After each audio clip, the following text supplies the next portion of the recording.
This is $1. It's useless on its own. You gotta get more of them. Even if you flip it over, it's still useless. Meanwhile, we've got this lady over here fanning herself with $200 like it's some kind of flex. That's about 15 hours of working at McDonald's, or the S&P 500's total return over the last 2 years on a $1,000 investment. The point is, investing with small accounts isn't easy, but it can be done. My Theta Gang 3K challenge puts my small account trading skill to the test, in solidarity with those who are just starting their investment journey. Last episode, I made a few hundred selling GameStop puts and reinvested the earnings into shares of QYLG for that long-term growth and shares of GameStop for that high volatility dice roll. I'm taking some extra risk with this strategy in order to pursue that extra gain. I'm at about 3,720 right now, a gain of about 6% since I began this season at $3,500. Once I hit 5,000, I'll move my account from Robinhood to Aries where I can trade level 4 options. This week, I'm putting my money right back into the wheel strategy. GameStop ran away from me a little bit at well over $40, but the market overall is looking very strong. It might be time to take a pass at the NASDAQ ETFs. Boys and girl, let's get to it.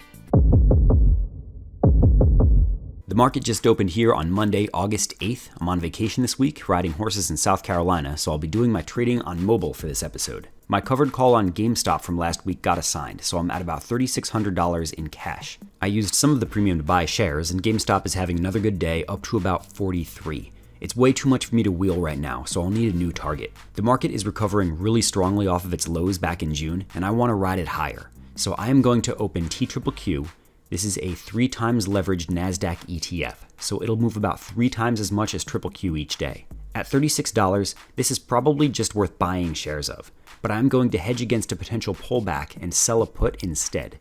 I'm going to flip to August 12th, that's this Friday, and I will sell an at-the-money put at the $36 strike for about $147. That'll make my break-even $34.53 to the downside, and if TQQQ goes up above $37.47, I'd have been better off with shares. So let's submit this trade, and look at that, Robinhood actually got me in at $148, so thank you, Vlad. I'm committed to holding this position until expiration, so I'm going to preemptively invest the premium into a stock that's catching a lot of buzz right now, and that is Bed Bath & Beyond, ticker BBBY. The Wall Street Bets crowd is eating this thing up. Once they realized it was 50% shorted, it became a powder keg. I'm skeptical about these short squeezes, especially after Vlad turned off the buy button last year with GameStop, but I don't want to miss out. So I'm going to get some skin in the game and buy 10 shares of Bed Bath & Beyond for the hell of it. It's a complete dice roll, but in the end, it's only $120 that I made from premium expiring this week. So let's see where this thing goes. Are apes together strong? Welcome back for a midweek update. My portfolio is a little over $3,800 right now. TQQQ is doing just fine. I'm up 50% on the trade, but Bed Bath & Beyond is cutting into that a little bit here, 13% loss of $16. Part of me says to just close this. The apes made fools of themselves, but you know what? I'm gonna hang on to this a little longer, give the apes a chance to regroup and recommit. Worst case scenario, what do I really lose? $60? I'll be fine. I'll tell you what though, with the market rallying so strong, especially the NASDAQ, I really need to start planning another approach. If stocks just go up and up and up, then my wheel strategy will underperform. I need the up and down volatility. If we keep getting 11% months, my portfolio will not keep up. I'm right on pace with the NASDAQ right now, but that's required meme stocks. Although I'm slightly outperforming, it has required that I take much higher risk. I am not delivering alpha right now. That's the risk-adjusted rate of return. But speaking of alpha, let me introduce Seeking Alpha, the sponsor of this episode. This is my favorite service out there for doing DD, and they're cutting their price in more than half for a limited time. Their Quant AI will literally give you a buy list of stocks based on thousands of metrics, which just demolished the S&P since 2016 when it was invented. Analysis by WG Investment Research made me almost 100% return on Prudential, plus a 7% dividend going forward. High Yield Investor made a strong bull case for Energy Transfer in July when people were getting shaken. Now the stock is up 20% and increased its dividend. Those are just a few examples of the services that I've used before. I use Seeking Alpha all the time and I couldn't be happier with it. For a limited time only, you can get a year's premium membership for a 58% discount and a free trial, knocking the annual price down from $239 to $99. $8.25 per month, that's less than my Patreon, gets you a full suite of tools that I use all the time. Use my referral, get your $140 discount, it's all risk-free. If you don't like it, you can cancel during the trial, no harm done. Now, let's get back to the 3K challenge. Here we are just before market close on Friday, having another good day up to $3,900.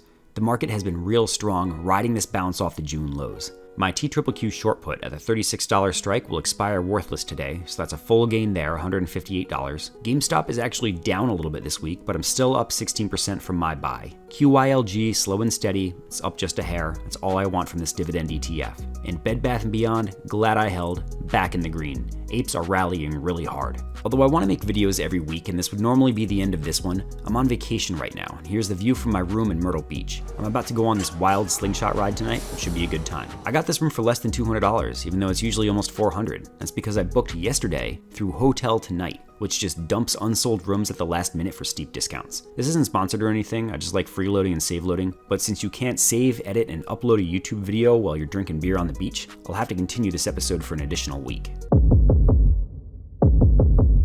Alright, I hope everyone had a good weekend. My wife got coronavirus in Myrtle Beach, so we are currently sucking ass. But it's a new market week, so that's exciting. I didn't get assigned on TQQQ, so I'm back to $3,600 in cash. GameStop is down just a little bit, and Bed Bath & Beyond is still clinging to green, although it's off from its pre-market highs. I expect to sell at the end of the week, but I'll let it keep running for now. The market is pretty flat at open, and TQQQ is just within striking distance for me to sell another $36 put. IV is down pretty low, and the price is pretty high compared to the strike I can sell at, so this won't fetch me the premium that I'm used to for this ETF. I really want to get assigned at $36, so I am praying the market shows just a little red this week so I can get back to those at-the-money premiums going forward. I'll sell the $36 put expiring this week for $56, and like I said, I'm really hoping the market drops to assign me. If it keeps rallying, I'll get priced out and I'll have to find a new ticker, or just buy calls with a much higher risk profile. Hey guys, it's just after 10:30 in the morning on Tuesday, August 16th. I wasn't planning on doing a midweek update quite yet, but when you look at where Bed Bath & Beyond is right now, 1939, up over 20% on the day. I mean, these apes are not playing around here, so I'm really glad that I didn't sell on Friday when I was considering it. It was up to over, where were we at? 2059 at about 10:30, so about 5 minutes ago. We got a little bit of a pullback here. I was skeptical that the apes had any ammo left, but now I'm starting to come around to the idea that this thing could just keep rising 20% day over day until something happens. So I'm happy to be in it right now. This is pretty nuts. I wish I had a larger position, but I'm not about to buy more shares now because as soon as I do that, the stock will go down. So I'm holding what I got. Looks like we're about to go back below 19, but I don't know. I've seen some apes pull out some pretty big weapons here in the final stretch before. So I have a feeling we're just going to keep rising for the rest of the week. This is going to be a big day for me because I'm finally closing on a house. So at the age of 31, I'm buying my first home. So that's exciting for me, but obviously I'm going to keep checking in throughout the week on all these positions. And I've got big hopes. Sounds like my daughter's up. I've got big expectations for the rest of the 3K challenge this week. We're after hours here on Wednesday the 17th and just got some bad news. Ryan Cohen just filed a Form 144 to dump his shares on retail traders. I'll make a video about this in the morning and I'll link it here. But ultimately, this means the end of the short squeeze narrative. This was just a retail pump, and Cohen is dumping. All of his shares and calls are eligible to be liquidated, and there's no reason to file this SEC form unless you actually want to sell. So I'm out. I'm selling 9 out of my 10 shares after hours for about $21.50, so that'll be an 81% gain, and I'll hold the one share just for fun so I can root for it. I'll sell that last share at the end of the week regardless of what the price is. This was fun, guys, but rest in peace those who bought at 27. All right, welcome everybody. Here we are on Friday. It is 3:40 in the afternoon, so the market's about to close. I've got my TQQQ put getting ready to expire. That's my short put. And we have a couple other things going on here with GameStop. So GameStop tanked right alongside with Bed Bath & Beyond. It's looking like it's trying to make some kind of jump here at the end of the day. QYLG is down with the rest of the market. And Bed Bath & Beyond, this one got pretty much destroyed. So I'm really glad that I sold my 9 shares. We got a couple of things I want to do here. So first, when we look at the technicals, this is SPY. We bounced right off of the 200-day moving average. So buyers were just getting exhausted. We had a lot of pretty low volume over the last couple of days, and I think people they didn't want to buy at these higher levels. So the fact that we're bouncing off strongly from the 200-day shows that the momentum is starting to come off. Buyers are just getting spooked out by how quickly the market's risen. RSI, also a pretty strong bearish indicator that we just fell right back over this overbought territory that we were in just for a couple of days. And then what I think is the strongest indicator is the MACD. So this one is showing where the momentum is in the market. It was with the bulls for such a long time. Now we've got this black line going below the red. So that's showing us that the momentum is starting to shift in favor of the bears. And I don't necessarily want to get caught holding 100 shares of a 3 times leverage NASDAQ ETF, because the NASDAQ and SPY, they tend to kind of move in tandem with each other. So what I'm going to try to do here is get out of this TQQQ put. I'm going to put in an order for the same price I got in at. And just a few upticks here would get me out of this position, and I'd be happy with it. So I'm hoping I can get out of that. If not, that's okay. We'll just start selling covered calls again once I get it signed. But what I really do want to close out of is this Bed Bath & Beyond position. So there's really no reason for me to hold it anymore. Bed Bath & Beyond is done. I'm not going to be one of those people that's stuck holding the bag. Luckily, I sold 9 out of my 10 shares for a really big gain on Wednesday night, actually, after Ryan Cohen indicated that he intends to sell after filing that 144. But we only have 1 share left, so I'm just going to dump it right here for the market price. No big deal. Close that one out and take it. All right, so that Bed Bath & Beyond position is closed. I may get out of this TQQQ put yet. It's starting to tick down a little bit. I'm just hoping I can get a fill here. But in any case, I've got $300 cash now. I'm not going to use it all in the next episode, so let's go ahead and put some money back into our long-term positions. I want to pick up a couple of shares of QYLG first. This is going to be that long-term hold.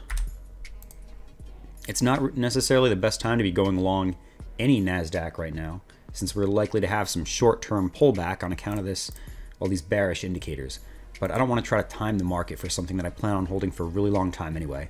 So let's put about 50% of what I have right now in cash into this. So what would that be? Over 150 bucks. What would that be, like 6? Yeah, about 6 shares. Let's go ahead and buy it. All right, I've got my shares of QYLG. That's good. I've put 50% into that long-term hold like I planned on doing. Now I've got $145 left. What do I want to do for that short-term, high volatility, risky play? And I think, based on all of what I'm seeing here, we're going to find out if I'm a good trader or not with this trade. I think I want to get a put on SPY. So do I want to do this now, or do I want to do it on Monday? And the answer is now, because I think we're going to gap down over the weekend. The question is, do I want to hold something for Monday? Do I want to hold for Friday, Wednesday? I think the answer is Friday. So I'm going to give the market about 1 week to move, but I'm going to buy a put.